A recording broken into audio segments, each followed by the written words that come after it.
வாழ்க்கையில் ஒரு முறையாவது கேட்க வேண்டிய சிவபெருமானின் சிவபுராணம். கண்களை மூடிக்கொள்ளுங்கள். மனதை ஒருநிலைப்படுத்தி இந்த பதிவை கேட்க ஆரம்பியுங்கள்.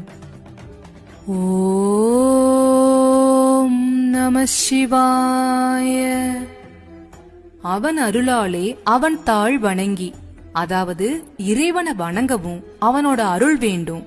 அது மாதிரி இந்த சிவபுராணத்தை கேட்கவும் சிவபெருமானோட அருள் வேண்டும். அப்படி இல்லாம உங்களால கேட்க முடியாது.